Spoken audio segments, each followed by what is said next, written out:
Šį vakarą Gargaro lofte vyks Vytauto Didžiojo universiteto radijo organizuojamas renginys skirtas pirmakursiams studentams. Vytauto Didžiojo universiteto susipažinimo vakarėlis. Jame dalyvaus ne tik šiemet įstoję naujai iškepti studentai, bet ir Vytauto Didžiojo universiteto senbuviai. Tikimės, kad ten bus tikrai linksma.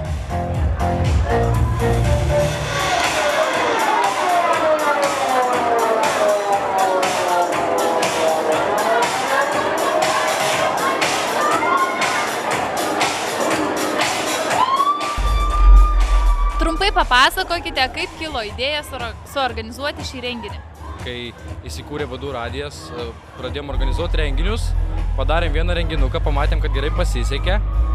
Šis renginukas patiko tiek universiteto visai bendruomeniai, tiek mums patiems, tai ir nutarėm tęsti tradiciją, organizuoti kiekvienais metais Vadų susipažinimo vakarėlius. Ką manote apie renginį šėlstančius pirmakursius? Labai fainai, aišku.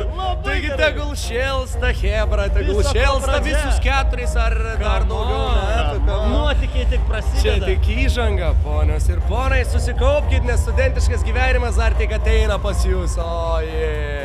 Viskas tiesiog super, atmosfera, žmonės, nerealiau negali būti. Ką palinkėtumėte savo ateinančiais mokslo metais? Ištvermės, pastangų, daug ir valios. Ištverti šituos ateinančius metus. Bet kokiam vaidmenį išlikti savimi? Stiprybės, labai daug stiprybės. Užsitūsinam! Kartu mes viską galinčios personos! Pirmakursiams norėčiau iš tiesų palinkėti, kad jie ne tik studijuotų, bet ir pastudentautų, pasilinksmintų, išnaudotų galimybės, kurios atsiveria už auditorijos ribų ir tiesiog gerai leistų laiką ir džiaugtųsi tuo, kas trunka tikrai neilgai. Pabaigtų univerą! Iš tikrųjų labai geras palinkėjimas. Pabaigtų univerą. Stiprų plaučių ir kepenų.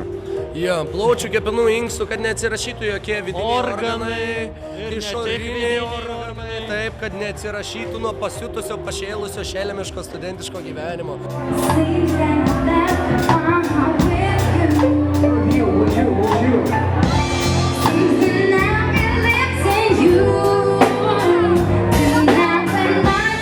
Aš norėčiau palinkėti, kadangi tai vadinasi Vytauto Didžiojo universitetas, tai nepasišikti, nes reikia kažkaip pateisinti vardą. Sleep